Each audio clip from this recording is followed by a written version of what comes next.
Hey everybody, this is Big Mike. Your home for progressive news, issues, and candidates here in Colorado. I am also currently filling in for Resistor Vic while he runs for House District 47 here in Colorado. So make sure to check that out. And as Resistor Vic says, welcome to the resistance. And today I'm here with Alex Kelloff running for Colorado's 3rd Congressional District. That is Western and Southern Colorado. So, Alex, go ahead, introduce yourself, and tell the folks why you're running. Thanks, Big Mike. Appreciate you having me on, and best of luck to Resistor Vic out there on the campaign trail. So, Alex Kelloff, as you said, I'm running for the 3rd Congressional District. This is one of the largest congressional districts in the country. So, it's 53,000 square miles across 27 counties. So, very massive district and pretty diverse, all the way from Dinosaur in the Northwest down to all the way as far east as La Junta, almost close to the Kansas border. But I'm a fourth generation Coloradan. My great grandfather and his 3 brothers immigrated to Trinidad, Colorado in 1893. They came, like many immigrants at the time, to dig coal. That's where the good jobs were. Fast forward, the family spread across southern Colorado west. My dad grew up in the San Luis Valley. He was really the son of small business people. The Kelloff family owned a lot of different small businesses, Kelloff's food markets that many people shopped at, got their groceries from, Kelloff's Movie Manor and the like. And then my mom grew up in Grand Junction. She went to high school there and went to Mesa State back when it was a junior college. So the whole family roots go back in this district many, many years. I've never been involved in politics. This is the first time running for public office. I have a 30 plus year career in the telecommunications industry. But simply, I decided to run after Donald Trump was reelected in 2024. I knew I had to get involved and get out there and form the resistance, if you will, like the rest of us. And so I decided to throw my hat in the ring, and we've been campaigning now for almost a year. That's great. That's actually the same reason I started this channel, in fact, Oh, was, you okay. know, seeing, frankly, seeing the Democrats fail so epically again. I was like, man, we got to do something because Yeah. what's happening now ain't working. Well, I'm glad there's a lot of us like a lot like us out there that have decided to get involved, and I really see it when I'm on the campaign trail. Gotcha. So tell me, what are your campaign priorities? What are the things you're looking to affect in Congress? Sure. So, as I said, having been campaigning now for 12 months, part of the reason I jumped in so early is I wanted to listen to people and learn from them what their priorities are. So, my priorities are very clear: create good jobs, ensure that we have jobs where people can afford to live where they work. And I can talk more about that, but I'm very focused on small business formation, entrepreneurship. That's my background, that's my family's background. And when you look at this district in particular, we don't have a lot of large employers. Most of them are small businesses. So focused on small business formation, lowering cost of living. Obviously, affordability's gotten out of hand. We can talk about, stories that I've heard on the campaign trail about people losing their health care because they can't afford it. But that extends to Trump's gas tax now with gasoline prices, diesel prices, whether it's caused by the Iran war, tariffs, you've got affordable housing issues. So, cost of living. And then, look, protecting our public lands and keeping our water in this district. Public lands and water are critically important to our agricultural industries and our outdoor rec industries, as well as just obviously, this is part of the reason why we live in this beautiful district, right? And then finally, very simply, upholding the rule of law, right? I don't think it's too much to ask that we don't have illegal ICE actions or unconstitutional executive orders, unlawful tariffs, and the like, and ensuring that Congress gets back to fulfilling its constitutional obligation as a co-equal branch of government, and much like Article 1 of the Constitution, putting Congress first. All right. And you noted, backing small businesses and entrepreneurship. What role does labor have in that? What role does universal health care have in that? And tell us what goals are you seeking to get through to increase that entrepreneurship and that small business? Sure. So with respect to healthcare, I am for healthcare for all. I think we could have a debate on how that actually gets implemented, but I'm confident. Look, we're the United States. We do hard things, and I'm sure we can implement here quickly once we Democrats take back Congress, universal health care. I think that will critically help small business formation because those costs that are embedded from small business people, right? Healthcare is out of control, makes it very unaffordable to bring on new employees. If we Or to solve start that your own issue, business. yeah, exactly, or start your own business. So Yeah. I think that's critical to helping create these new jobs through small business formation, entrepreneurship. With respect to trades and labor, this is something near and dear to my heart. As I said earlier, my industry has been telecommunications, and it's actually out there building physical infrastructure. So things like cell phone towers, you've got tower climbers, laying fiber optic cable for fiber optic networks. These are real construction jobs. They're good jobs. They pay well. It's a growing industry. Oftentimes, over my 30 plus year career, we've employed many, many trades and unions, whether that's pipe fitters, whether that's electrical. So, I understand the value of trades and unions in these good labor jobs, and that's something I've done. Now, specifically with how do we get these things accomplished, I have some specific ideas about how we can change the tax code to incentivize more public-private partnership. So bring private capital alongside the public taxpayer and good corporate governance as well as good public governance to ensure that these things can be funded and built and create these good jobs while at the same time protecting us as constituents and taxpayers. So that's one thing through the tax code. I think we need smarter regulations so we can get back to building in this country, but at the same time protecting things like the environment. And I have, a lot of experience there, decades of experience and some specific ideas. So the tax code, regulatory policies, and then just overall encouragement about creating these small businesses and ensuring that there's transparency and certainty around the regulations so that people like yourself or myself or others have confidence if they make an investment now that, the next administration isn't going to pull the rug out from them and then change everything. So Gotcha. And then on policy particulars, would you support either a raise in the minimum wage or the PRO Act? I'm not sure if I can speak about the PRO Act. With respect to the minimum wage, that is something certainly worth looking at.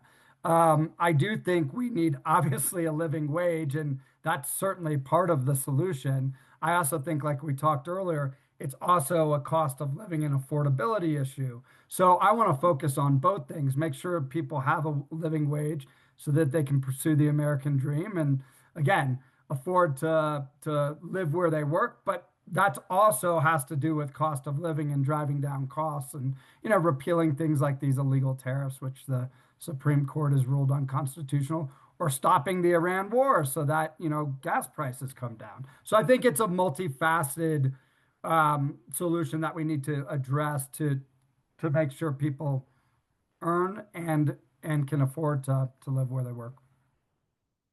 Gotcha. Yeah, because I know, particularly during Biden's administration, the Democrats are very focused on this middle out policy, Hmm. where, if you increase the wages that workers are earning, you're creating more customers, you're putting more money back into the economy, and essentially circulating that money more locally. So that was kind of my thought process on that. And And I, then, by the way, like as a business owner, I mean, I would like to see that everyone that participates in the company gets equity in the company and can build equitable wealth over time, not just through wages, which obviously are important for the cost of living. But we've seen time and time again that real substantial, asset formation, asset ownership, owning your own house and having that house appreciate over time. I'd like to see more ownership as alongside increase in wages to help foment that. oh, and you're preaching to the choir on that. I'm like a DSA supporter, progressive Democrat. I'd love to see more co-ops and Yeah, worker-owned businesses. yeah, Um, and in fact, you're filling in for Resistor Vic. he has some great ideas around co-ops that he and I have been discussing, and I'm fully supportive, and I think we'll talk more about that going forward. But yeah, co-op ownership, co-ownership in our communities, I that's something I really, champion. And of course, you mentioned labor and having worked with electricians and such. I myself am a union construction worker during the week. Okay, This is my side hobby. Uh, so nice. I wanted to touch a little bit more. You said you couldn't speak to the PRO Act, but like, what are your thoughts on that? Why are you hesitant on that? Oh, I just feel like I'm uninformed about the PRO Act, so please enlighten me. I'm not trying to dodge this question. I just don't know much about the PRO Act to speak about it. So I believe it's pretty similar to the Worker Protection Act we had here in Colorado that Jared Polis overturned. Yeah. To where it's protecting workers' rights to organize. Um, I'd have to look into the more, like, fine print of it, but essentially the point is to make it easier for workers to organize. Okay. Yeah. And look, I am for collective bargaining. I am for trying to, and by the way, I think this is a tough problem, but reducing the gap between the highest earner in a company, whether that's the CEO or whomever, and your average worker on line worker or what have you. I think that's a hard problem, but I do think we need to address that over time. But if collective bargaining is part of that solution, I am for collective bargaining. So. Gotcha. And so I've been scrolling through your TikToks. You mentioned a lot about state lands and water. So I wanted to give you a second to talk about what is the importance of public lands and water here in the West. Yeah, you look at our elected representation today in Jeff Hurd, right? The very first act that he proposed as a congressman, just what, over 14 months ago or so, was called the Productive Public Lands Act. And most people don't know about this because he's kept it on the down low and hush hush. Basically, that Productive Public Lands Act, which was the name of the act that he proposed, was ripped right out of Project 2025. And what it would do is sell off or lease off our public lands under BLM auctions and otherwise, creating alternative uses for our public land. And he'll tell you that the oil and gas and natural resource extraction is the largest economic driver in the district. That is a lie. It is outdoor recreation, which is, our public lands are critically important to that. We talked about water a little bit, water being critical to those public lands, whether you're, rafting guides or anglers, water is critically important, but obviously also to farming and ag. And so once our public lands are gone, we will never get them back. And the other thing is, they're called public lands for a reason. We, the public, own them. They are owned by us, by we, the constituents, we, the American people. And he's trying to sell these off or lease them off, of which we'll never get them back, to his entrenched interests that donate to his campaign. So I'm not necessarily against oil and gas. I mean, that's critical to our energy future and energy today. But we need to protect these public lands. They're an economic driver of the community. We need to keep the water in this district so the farmers and ranchers can thrive, and that we can, protect the public lands for the sake of America going forward and our children. And to your point, with climate change happening, I mean, we have ski areas closing weeks ago now. And that's millions of dollars being pulled out of our economy. Not to mention they're talking about, the people who do the outdoor river stuff, Yep. like rafting, like they're almost not going to be able to function this year. No. Those are small businesses that are going to suffer because of the consequences of climate change and water extraction. To say nothing of obviously the heightened wildfire risk that we have, and we all know it's coming, right? We've already had a few. Thankfully, they've gotten under control, but we've already had a few wildfires this early in the season. So, it's a precarious situation, and we don't have elected representation in Washington who are protecting these things that are critical to this district. And what role when we have our lovely, supposedly Democratic governor here in Colorado, trying to push, AI data centers and things like that here in our state, where water is inherently, I mean, it's gold here in Colorado. Oh yeah. Um, so what is your answer to the AI data center issue here in the West? Well, I appreciate the question because I have decades of experience with data centers. And look, my view is to start, to be very clear, I am against data centers, at least large scale data centers in this district, and probably for the most part, all of Colorado, although arguably there are probably some areas that possibly data centers might fit, but not in the third congressional district. Data centers are critical to our future, our national security, our economy. AI is real. It's not going away. We need the compute.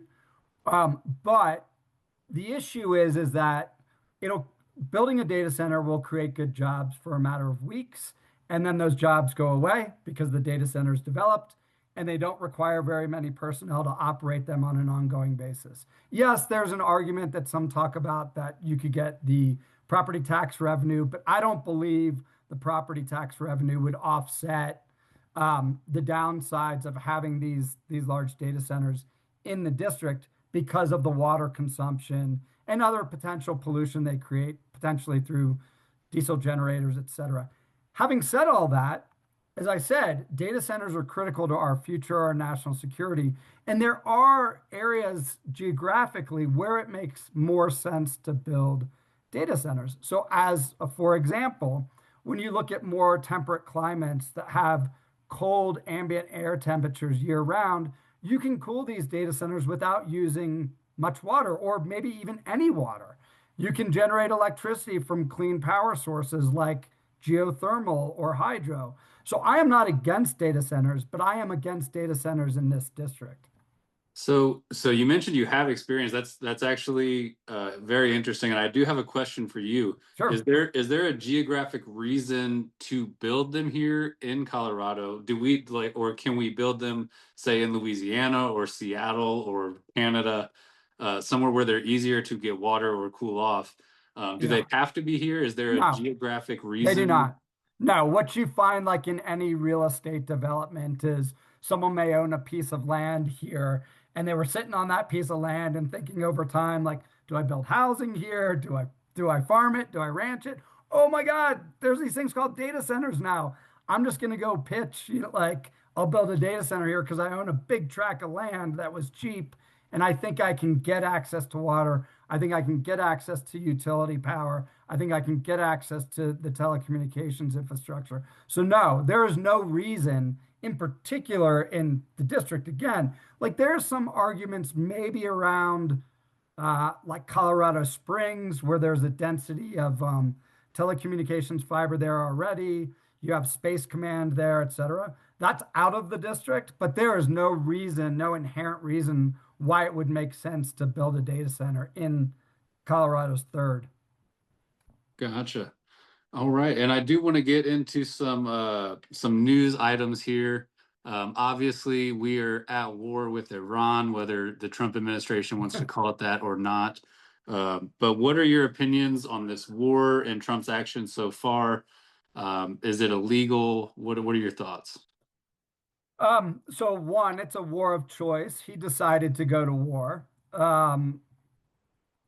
And so it is a war of choice. I do believe it's illegal. Now, having said the legality of it, if I were in Congress, I would prosecute the case that it's an illegal war and it requires constitutional authority, which is required after so many days once those actions have started been taken. Look, the reality is the Iranian regime for 47 years has killed Americans, has been a threat to the Middle East as well as U.S. interests. So, in no way am I standing up for this terrorist Iranian regime. Having said that, I do believe that they were contained. I do believe that through things like the JOCPCA,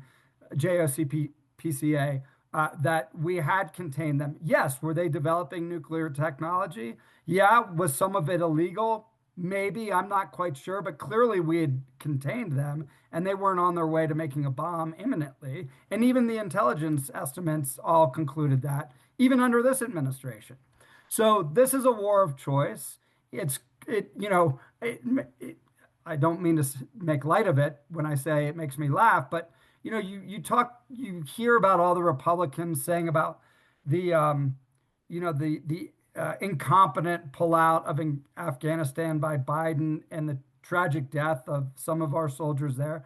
And you know what? That criticism is fair. But like this is so much greater order of magnitude about how much more dangerous Donald Trump and the support of people like Jeff Hurd for Donald Trump and this administration, not speaking out against it, has made the world.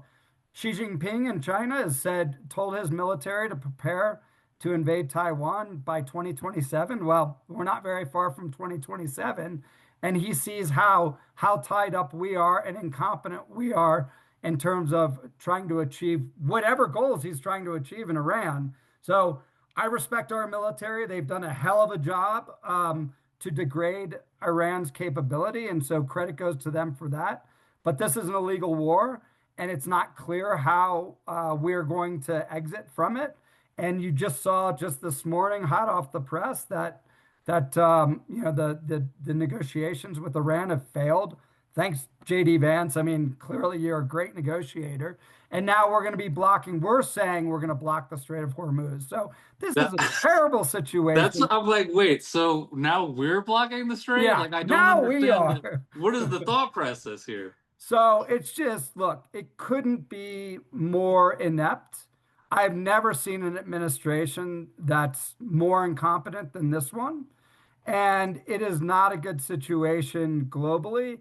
And let's just be very, very clear. This makes the world a much more dangerous place than just 5 weeks ago. We are in a much more precarious and dangerous global situation than we were 5 weeks ago. And this by choice from Donald Trump and the Republicans that support him, like Jeff Hurd. Do you believe the Iranians have a stronger hand now than they did before the war? I think they're look, I mean, again, I think this is a terrorist regime, so I'm not supporting them. I don't mean these comments, but they're not dumb, right? And the enemy always has a vote. And they've figured out where their leverage is. And clearly it's by controlling the Strait of Hormuz. So this idea that Trump is now saying we're going to blockade the Strait of Hormuz, I mean, it's just pandering. It's just words. The reality is, good or bad, the Iranians control the Strait of Hormuz. So look, we shouldn't underestimate them. They are an evil regime, and I hope the people eventually do rise up and overthrow the regime, and we get something that looks more like a democracy in the Middle East there. But they're savvy. We shouldn't underestimate them. We clearly did underestimate them, and now we're paying the price for it, both in American military lives, unfortunately. Well, I don't know the latest count, 13 dead, and well over 100, if not hundreds of our military being wounded. So the blood is on Donald Trump's hands and the blood is on Jeff Hurd's hands. Um, we've seen Donald Trump, frankly, decline mentally over the past few years. His tweets, his truths, whatever you want to call them, are becoming more and more unhinged. Mhm. We saw the Easter tweet that was ridiculous. We saw him threaten to end Iranian civilization. At this point, would you be in support of impeaching and or removing Donald Trump via the 25th Amendment if he were elected? Yeah, and in fact, right after he came out with that True Social, I put out our own social media posts about that the 25th Amendment should be invoked to remove him. Clearly, he is spiraling out of control. And again, it's sickening that people like Jeff Hurd and the Republicans won't speak out against this. This will go down in history as, again, the most incompetent presidency we've ever seen. The most corrupt, by the way. We could talk about that also, but and just creating a much more dangerous world that's going to be very, very hard for us to repair. And so I would love to see the 25th Amendment invoked. I don't think it will be. I would support impeachment. And I've gone back and forth in my thinking on this over time. I want to go represent the values and interests of Western and Southern Colorado. I don't believe that they are being represented today by our elected officials, namely Jeff Hurd. You look at his vote for the one big beautiful bill that gutted Medicaid. I mean, this district relies on Medicaid because of the rural nature of the geography, more so than any other district in Colorado. And it's up there with all districts across the country. So we don't have representation in Washington that's representing our values and interests here. And so, do I support impeachment? Yes, I support impeachment. But I want to go to Washington to get things done, right? And maybe, by the way, like as an aside, maybe this is the time that he really would get impeached and convicted in the Senate, given how out of control mentally he is. And frankly, I think with the blue wave we're expecting, the wins we've been seeing, I think there's a good chance of Democrats taking the House and Senate, and if they could get enough.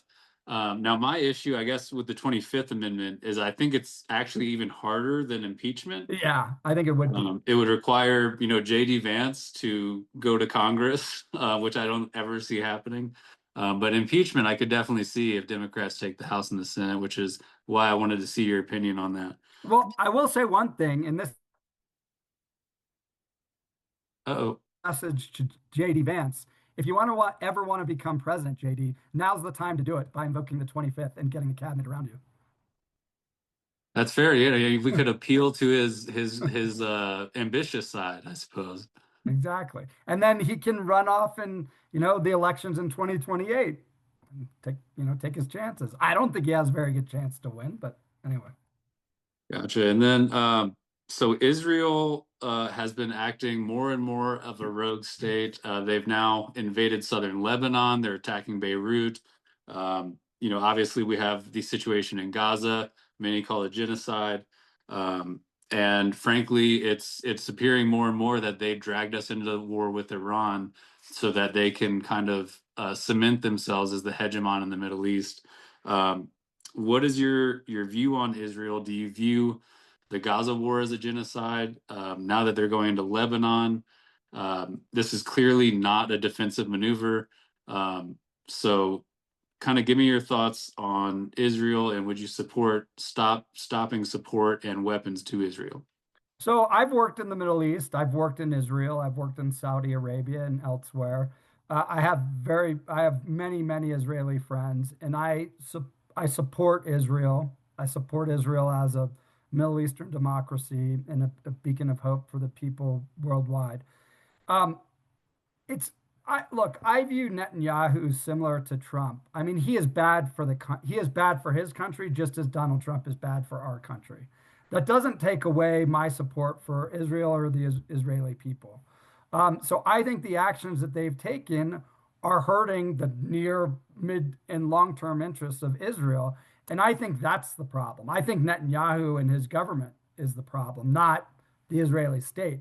So I certainly support their right to defend themselves. And after October 7th, just like after 9/11 for us, they took action. They took offensive action that they believed were in their defensive interests to protect, the long-term state of Israel. So I appreciate that and I understand that, but I think they've gone too far, much like we went too far, oftentimes after September 11th. So I would love to see the Israeli people rein in their administration like we're doing here with our own administration. Um, and so that's where I stand. I am a supporter of Israel. I believe it is in our historically it has been in our interest to support Israel. And is it any surprise that Netanyahu has manipulated Trump just like Putin has? No, of course he's going to act in their interests or the interests that he believes to manipulate Trump. And unfortunately, we have a president and an administration that's easily manipulable, of which got us into this war of choice. So um, I am for Israel. I'm a supporter of Israel. I'm not a supporter of the current Israeli government. Understood. But does the U.S. have a role? I know you said the people of Israel should reign in their government, but they function basically as a U.S. client state. Do we have a role in reining them in ourselves? I think through diplomatic channels that we should impress upon them that we believe they are hurting our interests as well as their own interests. I mean, oftentimes those issues I think are better handled behind closed doors. I think also, and this is in no way to take away from Gaza, the West Bank, Lebanon. In Lebanon, they've displaced, almost a quarter of the population, over 1 million people. So it's terrible. It's absolutely terrible. So to take nothing away from any of that, but look, I mean, look what's going on in Ukraine. Look what's going on in Sudan. I mean, there are just so many hot spots around the world where there's tragedy, there's war, there's death, and we need to be more on the front foot about taking diplomatic action to rein in some of these things, both to help those people that are being affected by it tragically, but also to ensure that we're looking out for our long-term interests as well. Gotcha. And then finally, we saw someone burn down a warehouse in California this week saying, all you had to do was pay us enough to live. So kind of Oh, I wanted didn't to, see it. I had not seen that. yeah, so I think it was a giant paper warehouse, I believe in Ontario, California. The guy recorded himself lighting it on fire Oh, wow. and saying, all you had to do is pay us enough to live. Are we Great. reaching a breaking point in capitalism where particularly these large organizations are extracting wealth from their workers? And what is your opinion on that? And are we moving in the right direction as a country or the wrong direction? No, we're certainly moving in the wrong direction as a country. I am running because I believe leadership matters. And I think, we need independent leadership. I will be the first one to say, there are problems with the Democratic Party. There have been, there are today. I'm running because I believe leadership matters and we need leadership that's running for the right reasons. I liked Charlie, I believe it was Charlie Munger, Warren Buffett's, partner in Berkshire Hathaway, that said, "Show me the incentives and I'll show you the outcomes." We have the wrong incentives right now in our political system, right? There's too much money in our political system. We need to get that money out. We need to overturn Citizens United. We need to, pass campaign finance reform. We need this special interest money out of the system because all we've been doing is electing a lot of people that are doing it for the wrong reasons. I believe I'm doing it for the right reason. I'm trying to go to Washington to promote and support and look after the interests of where my family came from over 130 years ago. And the values and interests of Western and Southern Colorado, given its rural nature, its how gigantic it is and how diverse it is, are oftentimes different from the rest of the country. And we need elected representation that goes there, fights every day, can flip this seat in November, take Congress back, and take our democracy back. I think I'm the guy to do that. And I can go and believe that I can act in the best interest of the constituents here without being captured by, all the big special interests, or for that matter, when I disagree with my party, I'll disagree. So I think, I was not aware of that warehouse being burnt down, but the incentive system is wrong right now, and we need to do the hard work and take leadership to change it and fix it. On that note, would you support overturning Citizens United? And do you accept corporate or APAC money? So no, all of the donations that have come into my campaign are from individuals. So no, I am not accepting corporate money, APAC money, only individual money, of which, look, I've been super fortunate. I think we've had over 2,700 individual donors, many of whom have come from the district itself. So we have a lot of grassroots support there. And again, that I'm going to represent the grassroots, the constituents here in the district. So no, I'm not taking that money. And if you had another part of that question, I apologize. Would you support overturning Citizens Oh, United? yes, yes. And I think it's hard to go to Washington and get a dozen things done. I think you kind of have to focus on, your top three priorities, and campaign finance reform aside with the cost of living, which is my number one issue, protecting public lands, but we need campaign finance reform and that needs to be a priority. Absolutely. All right, Alex, you have been more than generous with your time. I know you've got a 10:30 appointment you've got to I make. do. So tell the folks where they can find you, where they can donate, and how they can support your campaign. Thanks, Big Mike. So they can learn more at alexkelloff.com, ALEXKELLOFF, like in Frank.com. You can go there, you can donate there, you can learn more. We've recently updated the website to flesh out more of our policy positions and what I believe in. Um, you can get in touch with the campaign that way. You can sign up to volunteer. So it's all right there. And then on social media, we're on all of the platforms under at Alex Kelloff CO for Colorado, Alex Kelloff CO. You can find us on Facebook, Instagram, Blue Sky, TikTok, and others. So really appreciate it, Big Mike. Thanks for what you do and what you do in your day job during the week. Thank you. Thank you. But I'm sure we'll talk again soon. We sure will. This has been Big Mike. I am also filling in for Resistor Vic, and make sure to support his campaign out Absolutely. in House District 47. And thanks for coming, everybody. Have a good one. Have a good one. Thanks. Bye. Bye.